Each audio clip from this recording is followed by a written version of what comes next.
They didn't see it coming. Not the teachers, not the students, not even the ones who laughed the loudest. When Malik Carter walked into the cafeteria the following week, something in the air shifted. His back was straight, his steps sure, and on his feet were shoes unlike anything anyone had ever seen. Bold, unique, and unforgettable. For the first time, the whispers weren't mocking him. They were in awe. But what they didn't know was the story behind that moment, and the quiet storm that led to it. Just a week earlier, Malik's morning had started like countless others, quiet, unremarkable, and wrapped in the kind of heaviness that most kids his age wouldn't understand. The apartment was still dark when he slipped into the kitchen, where the sun peeked cautiously through the blinds. The place was small and worn, but it was clean. That mattered to his mother. The table wobbled slightly, and the cereal in his bowl had long gone soggy. He sat there in silence, not because no one was talking, but because he had nothing he wanted to say. The first day of 8th grade should have felt like a new beginning, but Malik already knew better. He kept glancing down at his shoes, old, faded, and held together with a patch his mother had sewn late the night before. She had done it carefully, lovingly, but even her care couldn't disguise how used they looked.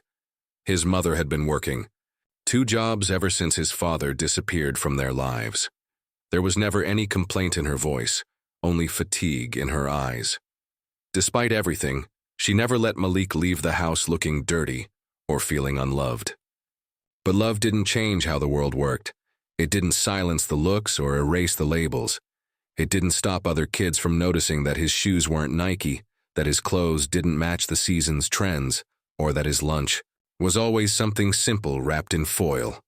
The walk to school was short, but every step felt like he was walking toward judgment. The streets were lined with homes much like theirs, small, modest, with paint that peeled in places and porches that creaked under the weight of time. The closer he got to school, the cleaner everything seemed. Manicured lawns, glossy minivans, fresh paint. The school itself stood like a monument to middle-class ambition, its glass windows reflecting banners with words like unity, respect, and excellence. But Malik had long since learned that those words were decorations, ideas. People liked to believe in more than they practiced. Inside the building, the hallways buzzed with the noise of returning students.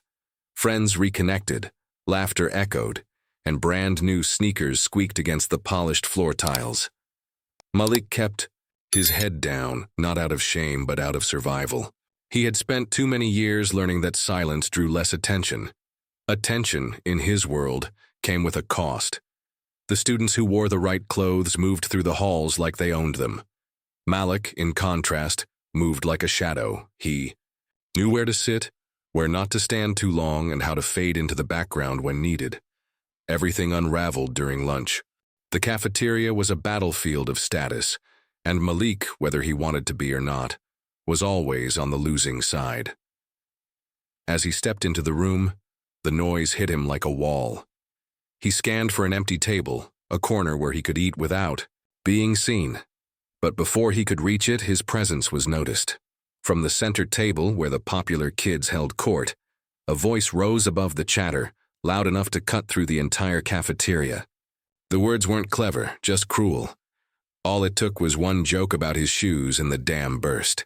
Laughter exploded around him, not just from the table that mocked him, but from the ones nearby, too. It spread like wildfire, quick, unkind, and impossible to stop. Malik froze. His chest tightened, and for a moment he couldn't feel his hands.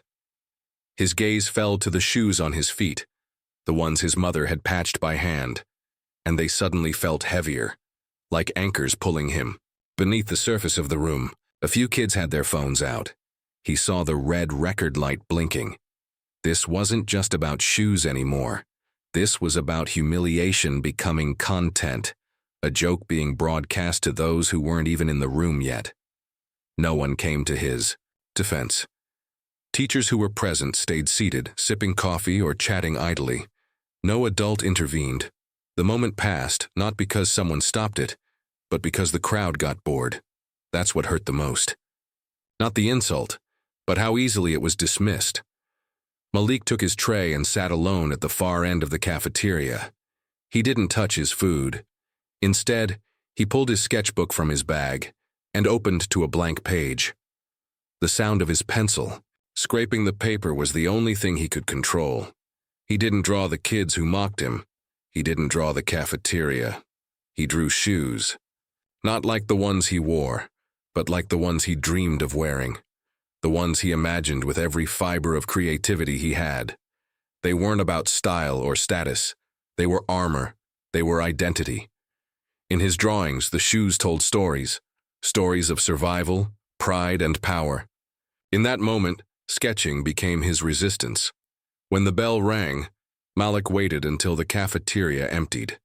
He didn't want to walk through the hallways with eyes on his back. He moved like he was made of glass, terrified that someone might throw another stone. Back home, the apartment was empty. His mother wouldn't return until late. Malik dropped his backpack by the couch and kicked off his shoes. He stared at them for a long time. They looked even more worn now, as if the ridicule had physically aged them. He picked them up and turned them over in his hands, running a finger over the patch his mother had sewn. It was coming loose. In his room, he sat on the floor beside his bed and opened his sketchbook again. The page he had started in the cafeteria wasn't finished. He sharpened his pencil and kept drawing.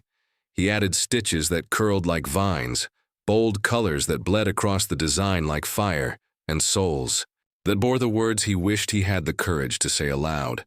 In his world, he couldn't change what he wore, but in his sketchbook, he could rewrite everything. Hours passed. The sun dipped below the skyline. Streetlights blinked on. When his mother finally came home, her steps were heavy. She dropped her keys into the bowl by the door and walked into Malik's room. He didn't look up. He kept drawing. She didn't ask him about school right away. She didn't need to. She saw it in the slope of his shoulders and the silence that filled the space around him. She sat beside him and watched. On the page was a pair of shoes unlike anything she'd ever seen, strong, expressive, unapologetic. She rested her hand gently on his shoulder. No words were spoken. They didn't need to be. Malik wasn't ready to fight back with words, but something inside him was shifting. The humiliation hadn't broken him. It had sparked something. A quiet defiance. A need to show the world that what they saw on his feet wasn't who he was. What no one knew, not even Malik yet, was that the boy they laughed at was about to become the boy they couldn't stop talking about. And the next time he stepped into that cafeteria, he wouldn't be mocked. He would be remembered. The laughter hadn't just stayed in the cafeteria. It followed Malik home, echoing louder with every replay of the video that had quietly made its way online that afternoon. What started as a few cruel words had turned into a viral clip, captioned with emojis and hashtags that mocked his name, his shoes, and everything else that couldn't defend itself. He hadn't seen it until later. That night, posted by someone he barely even knew, then shared across Snapchat and Instagram. It only took 12 seconds to break someone, and now 12 seconds defined him to the world beyond those school walls. In the days that followed, Malik became a ghost that everyone noticed but no one really saw. Whispers trailed behind him like shadows. Smirks greeted him at every turn, and worst of all, even the teachers seemed to look through him. One teacher, Ms. Caldwell, the same one who had complimented his art the year before, now couldn't meet his eyes. She had clearly seen the video. They all had. But no one said anything. Not to him. Not to the kids who laughed. Not to the ones. Recording? He sat in class, silent, head down, drawing in the margins of his notebook while lessons went on around him. His thoughts drifted constantly, pulled between shame and confusion, between the need to disappear and the aching desire to be seen for something more than a joke. The sketchbook in his backpack became his anchor. Every time he opened it, the noise faded. Pencil in hand, he created shoes that had wings, shoes that roared like lions, shoes that told stories only he could understand, stories that didn't laugh at him or turn him into a punchline. But reality always returned the moment. The bell rang. At home, the quiet was different, not heavy, but tired. His mother still smiled, still asked him about his day, but the way her eyes searched his face said more than her words.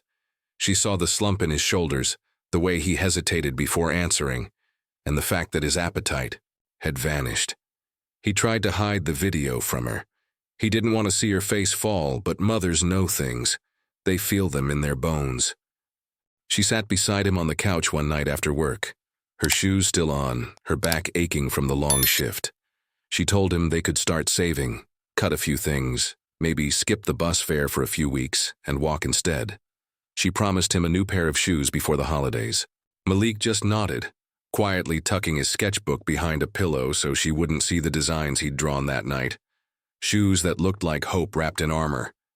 He didn't want her to feel bad, not when she already carried enough.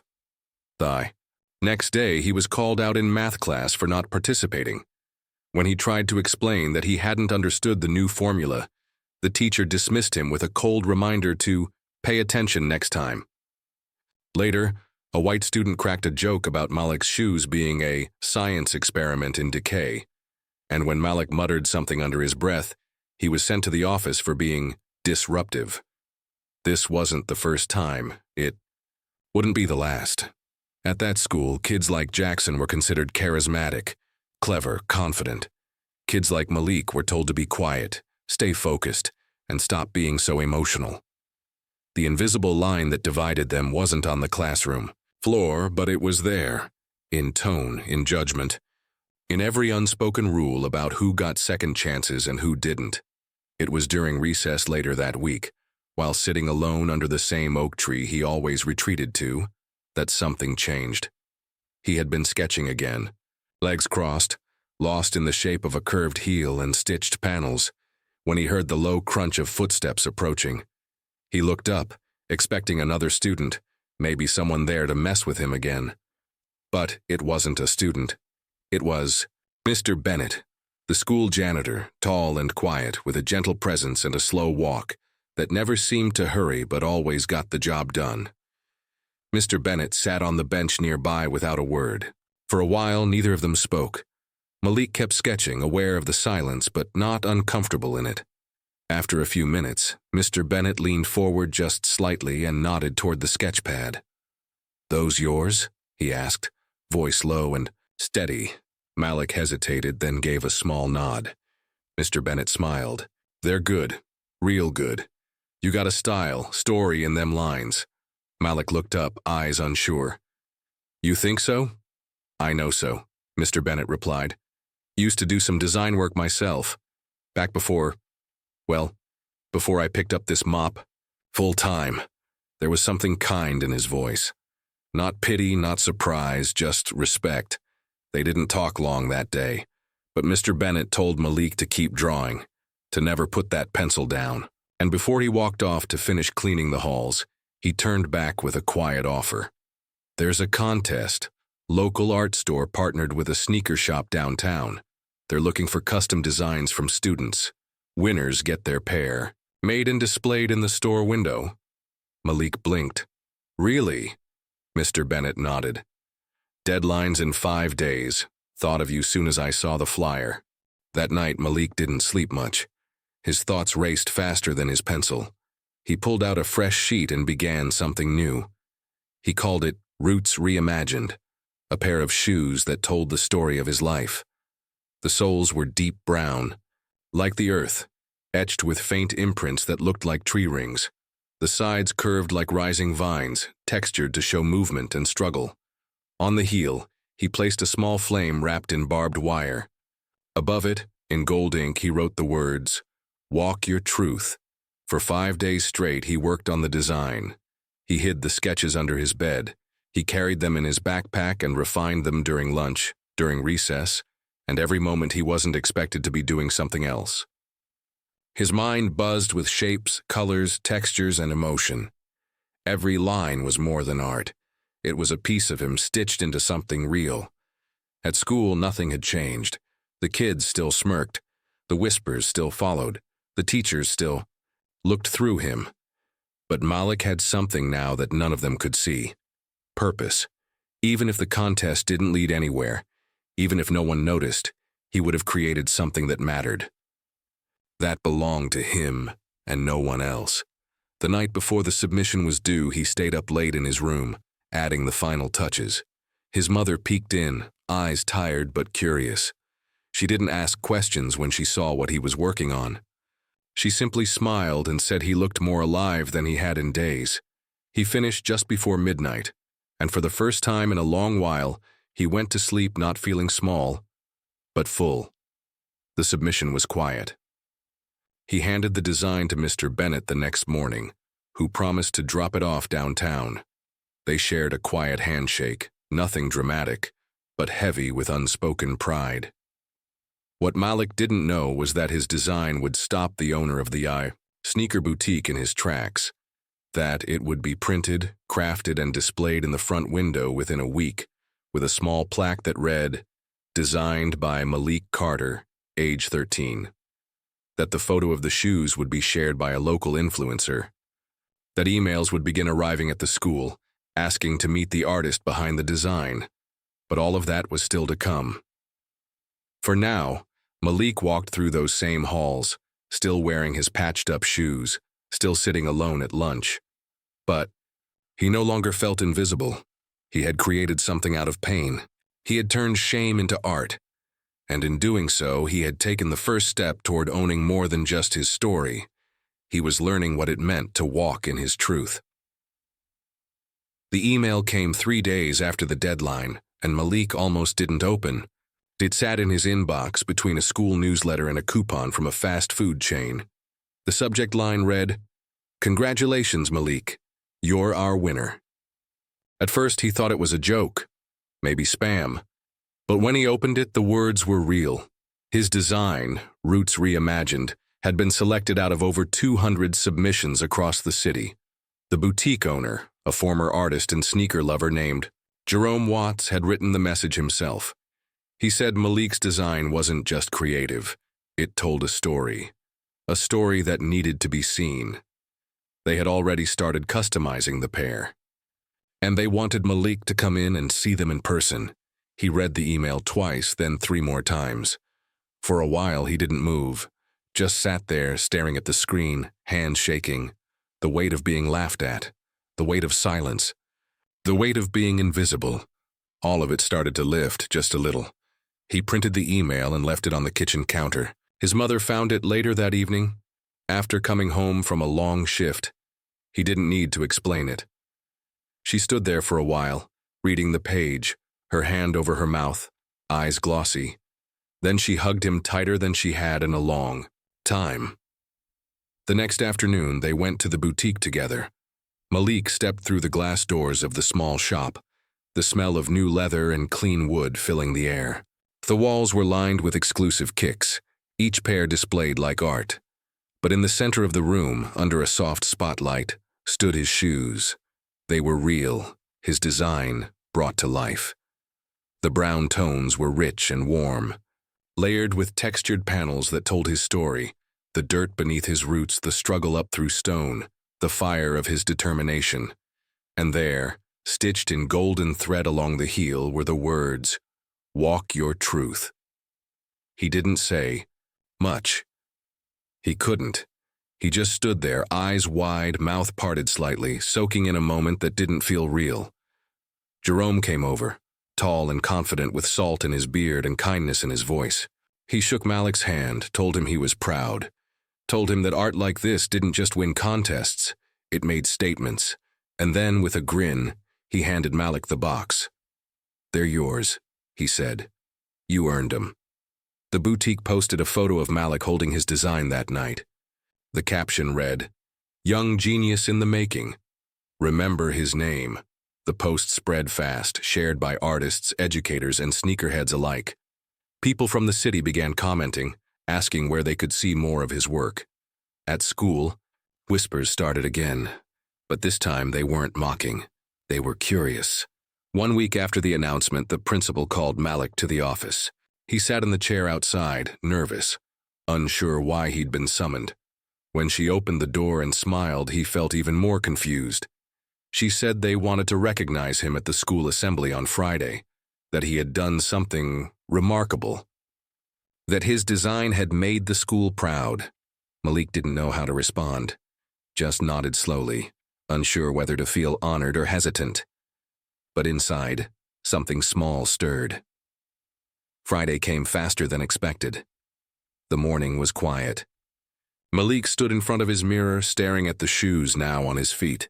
They looked just like they had in his drawings, only real, heavy in all the right ways.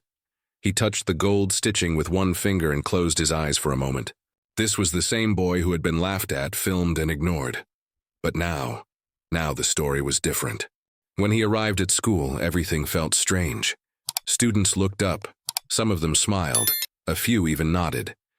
He walked through the hall not like a shadow this time, but like someone with a name. A presence. The whispers were still there, but now they carried admiration instead of judgment. In the cafeteria, Jackson sat at his usual table, loud and laughing as always. But when Malik walked past, the room quieted just a little.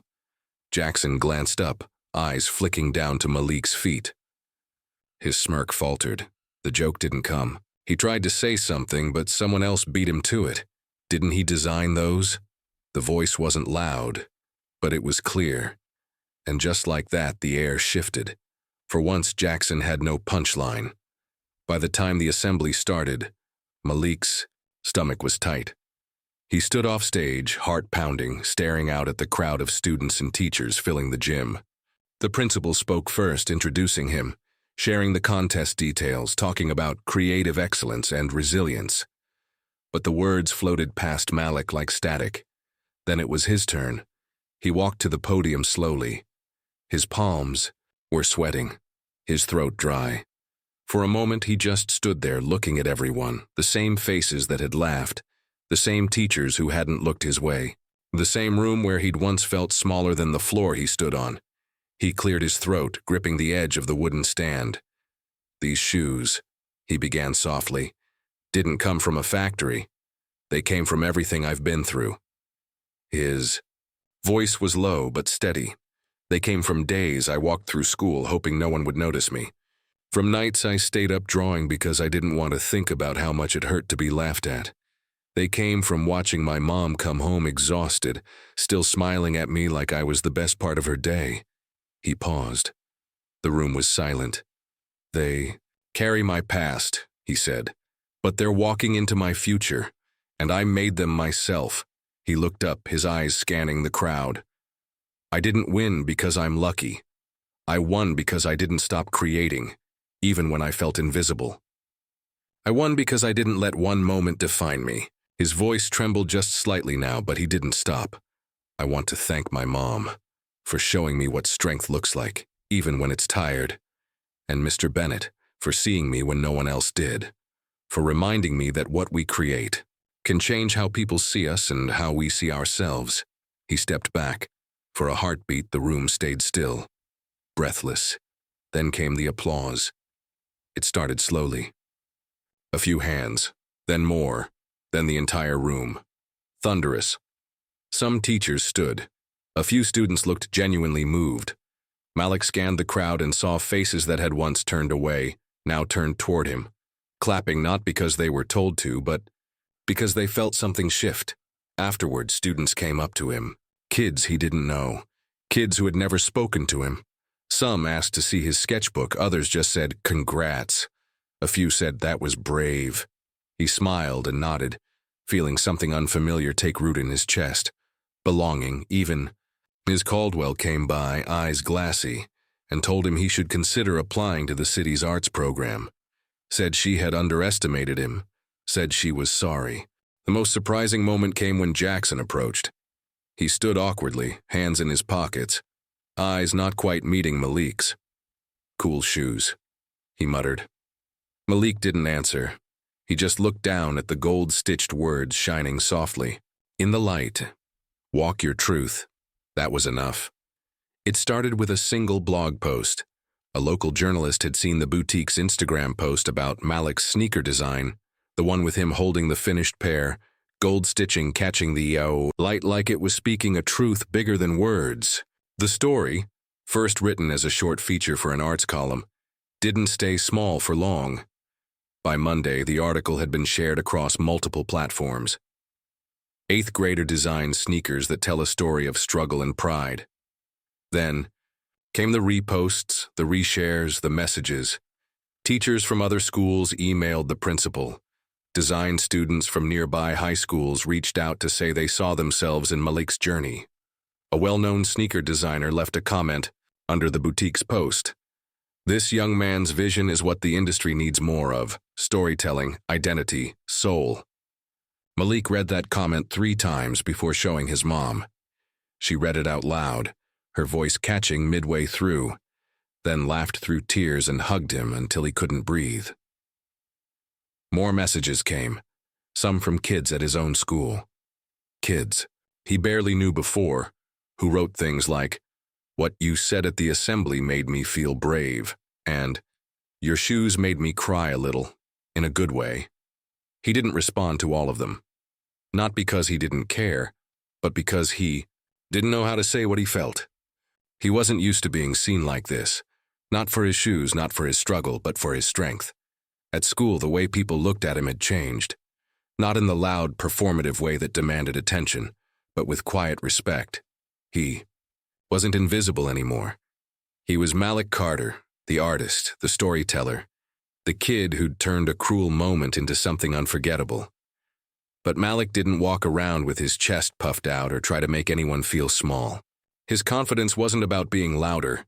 It was about being unshakable. He still sat in the back of class sometimes, still spent his free periods drawing, lost in the rhythm of pencil against paper. But now, when he spoke, people listened. Now, when he raised his hand, teachers called on him not because they had to, but because they wanted to know what he thought. Inspired by everything that had happened, Malik went to the principal with an idea. He wanted to start a club, a space for kids who felt unseen, unheard, or just needed somewhere to create, somewhere that didn't care if your shoes were old or your notebook pages were bent. He called it Soul Purpose. The name came to him late one night while sketching in bed. It wasn't just a pun, it was the truth. Every design, every drawing, every word had a purpose, and that purpose was to tell a story only you could tell. The principal gave her approval. Mr. Bennett helped him print flyers. Within a week, 10 students had signed up. Some were artists, some were just curious. All of them needed what Malik had needed just weeks ago, a place to feel like they mattered. They met every Thursday after school in the old art room. The tables were scratched, the windows dusty, but the energy in that room buzzed with something new. Malik led discussions, shared sketching tips, and listened more than he talked. He wasn't trying to be a leader. He just wanted no one to feel alone the way he once had. One afternoon, while cleaning out a shelf in the back of the art room, Malik found a box of old markers and a blank whiteboard. On it, he wrote in large letters, "Tell your story. Loud or quiet. Just tell it." That became their club motto. At home, things felt lighter. His mother smiled more. She hummed in the kitchen again. She had started hanging Malik's designs on the fridge like they were gold medals. Not just the contest-winning one, but the rough drafts too, the ones with messy lines and crooked shadows. Because to her, they were all part of the victory. One evening, as she folded laundry, she paused to look at him sitting at the kitchen table, sketchbook open, head down, tongue sticking out slightly in concentration. For a long time, she said nothing. Then gently she put the laundry down and walked over. He looked up just as she placed her hand on his cheek. "You owned that school," she whispered. "You made it yours." He chuckled. It was just a speech. "No," she said, eyes welling up. "It was everything I ever prayed you'd become." Malik didn't know what to say. He just reached for her hand and squeezed it. They stood there for a moment, surrounded by quiet love and the smell of oven-warmed leftovers. But life has a way of always bringing change. A week later, word spread that Mr. Bennett was leaving. The sneaker boutique had offered him a part-time, creative consultant position, something he hadn't imagined doing again after so many years away from the design world. They wanted him to help scout young talent, bring in fresh ideas, and guide the next generation. He accepted. On his last, Day at the school. He walked through the halls slowly, taking it all in. Students waved. Some stopped to thank him. Malik waited near the janitor's closet, the same spot where they'd first had a real conversation. Mr. Bennett looked at him, smiling like a man who'd already seen the future. "You ready to run?" "This place without me?" he asked, lifting his eyebrows. Malik laughed. "Only if I get to use your mop as a trophy." Mr. Bennett reached into his pocket and pulled out a small pin shaped like a paintbrush. He placed it in Malik's hand. "Keep making 'em see you," he said. "Not with noise, with truth." Malik nodded slowly. "You think it really made difference?" "You showed them your worth without saying a word," Mr. Bennett replied. "That's power." The halls felt emptier after he left, but his presence lingered in every corner he cleaned, in every student he encouraged, in every sketch Malik drew from that day forward. Weeks passed, then months. The media buzz settled down. The social media posts got buried under new stories. But Malik's story wasn't about headlines. It was about something deeper.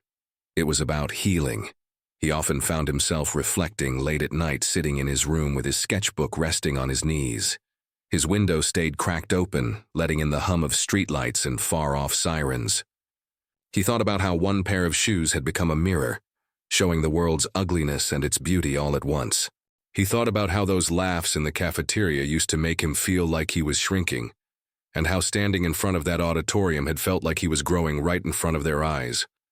He thought about how silence used to protect him, but eventually it was his voice that freed him, and he kept designing. Not for fame, not for followers, but because every time he drew, he understood himself better. One night he wrote something at the bottom of a blank page. "You don't need to be loud to be heard, just brave enough to speak in your own way." Then he flipped the page and started his next design. Sometimes it was just a sketch, other times it was a message.